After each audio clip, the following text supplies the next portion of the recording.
आज के इस वीडियो के माध्यम से हम काशी के उस मंदिर के बारे में जानेंगे जिसके दर्शन करने से भगवान इंद्र का ब्रह्महत्या का पाप भी धुल गया था। इस मंदिर का पौराणिक इतिहास बहुत पुराना है। इस मंदिर में भगवान विष्णु शाश्वत रूप में साक्षात विराजमान है। ऋषि अग्निबिंदु द्वारा स्थापित भगवान विष्णु के इस मंदिर के दर्शन से मोक्ष की प्राप्ति होती है। तो आइए शुरू करते हैं आज का वीडियो। नमस्कार दोस्तों, मैं सागर आज आपको एक ऐसे मंदिर के बारे में बताने लाया हूँ जो काशी की महत्ता को और बढ़ा देती है। आप जब भी काशी आते होंगे तो आपको सुनने को मिलता होगा काशी जो है भगवान शिव शंकर की नगरी है। लेकिन ये बात तो सही है, इसके साथ साथ ये भगवान शिव शंकर के साथ साथ भगवान विष्णु की भी नगरी है। भगवान शिव शंकर ने जब काशी को गोद ले लिया, उसमें से आधी काशी नगरी उन्होंने भगवान विष्णु को दे दी। इसलिए कहा जाता है कि आदि केशव घाट से पंचगंगा घाट तक जो नगरी आती है वो भगवान विष्णु की है, और पंचगंगा के बाद मणिकर्णिका घाट से लेकर 80 घाट तक जो नगरी आती है वो भगवान शंकर की। इसी श्रेणी में मैं आपको लाया हूँ एक ऐसे मंदिर के बारे में जो पंचगंगा घाट पर स्थित है। वो मंदिर है भगवान विष्णु की। तो दोस्तों, बात करते हैं इस मंदिर के पौराणिक कथा के बारे में। कहा जाता है पूरे भारत में पंच माधव के मंदिर है जिनके दर्शन मात्र करने से भगवान इंद्रदेव का भी ब्रह्महत्या जो है समाप्त। पहला पंच माधव मंदिर में सबसे पहला मंदिर आता है प्रयाग में बेनी माधव। दूसरा आंध्र प्रदेश के काकीनाडा में कुंती माधव। तीसरा मंदिर है रामेश्वरम का सेतु माधव और तिरुवनंतपुरम का सुंदर। और जो पांचवा मंदिर है वो अपने काशी में बिंदु माधव। हम लोग आ चुके हैं बिंदु माधव मंदिर के पास। बात करेंगे इस मंदिर की स्थापना के बारे में। दोस्तों, मैं बताऊंगा जिस प्रकार से भगवान इंद्रदेव की ब्रह्महत्या का पाप हुआ। तो त्वष्टा जो भगवान ब्रह्मा के सृजित किए हुए प्रजापतियों में से एक, उनके लड़के थे विष्णु। विष्णु की तपस्या से डर कर इंद्रदेव ने उनकी हत्या करा दी। और जब ये बात त्वष्टा जी को पता चली तो उनकी क्रोध की अग्नि से एक विराट असुर नाम का असुर उत्पन्न होता है, और अपने भाई का बदला लेने के लिए वो इंद्रदेव से युद्ध करता है और इंद्रदेव को पराजित भी करता है। लेकिन इंद्रदेव जब पराजित हो जाते हैं विराट असुर से, तो विराट असुर को अपना मित्र बना लेते हैं। त्वष्टा भगवान ब्रह्मा के सृजित किए हुए प्रजापतियों में से एक त्वष्टा के पुत्र थे विष्णु जब तपस्या करने बैठे, इंद्र के अंदर डर हो गया और उसी डर की वजह से भगवान इंद्र ने उनकी हत्या करवा दी।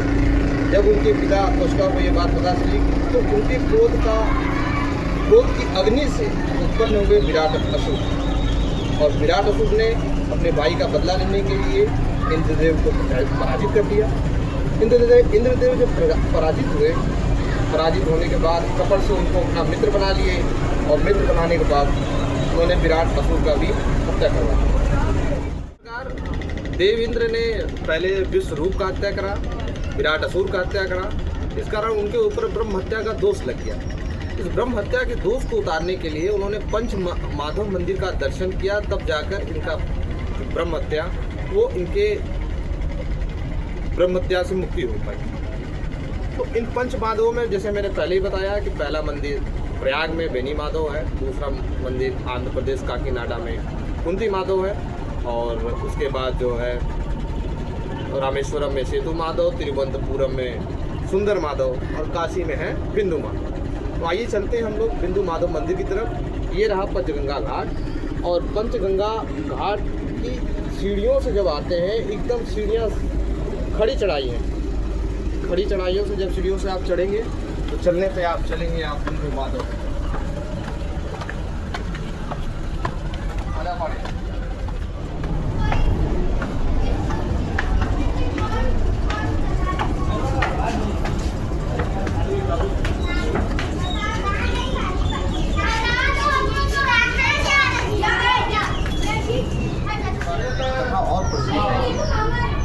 अग्निबिंदु से प्रसन्न होकर भगवान विष्णु ने उनको आशीर्वाद दिया था कि मैं इस बिंदु माधव मंदिर में शाश्वत रूप में विद्यमान रहूँगा।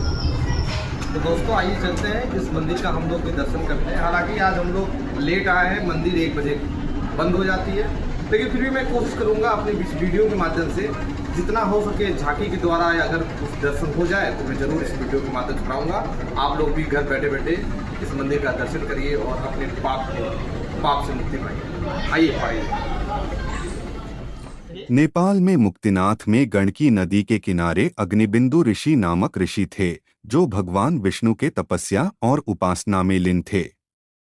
भगवान विष्णु उनकी तपस्या से प्रसन्न हुए और उन्हें वरदान प्रदान करते हुए काशी में अपना प्रतिमा स्थापित करने का आदेश दिया।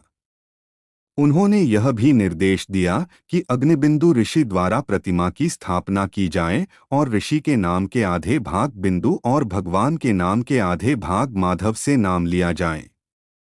इसीलिए प्रतिमा को बिंदु माधव कहा गया।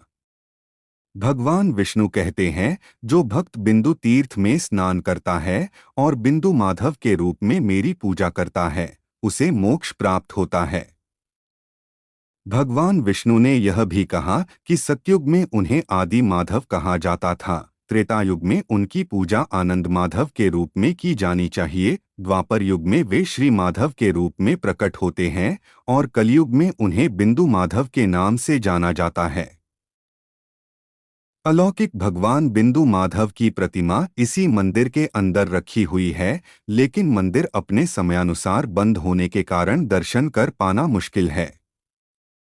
यह मंदिर एक मकान में स्थित है, क्योंकि औरंगजेब ने इस मंदिर को भी तुड़वाया था, लेकिन वहां के कुछ लोग ने मंदिर के इस प्रतिमा को छुपा लिया था और जब स्थिति सामान्य हुई तो भगवान बिंदु माधव के इस प्रतिमा को इसी मकान में फिर से स्थापित किया गया और तभी से श्रद्धालु भगवान के दर्शन एवं पूजा पाठ के लिए यही आते हैं।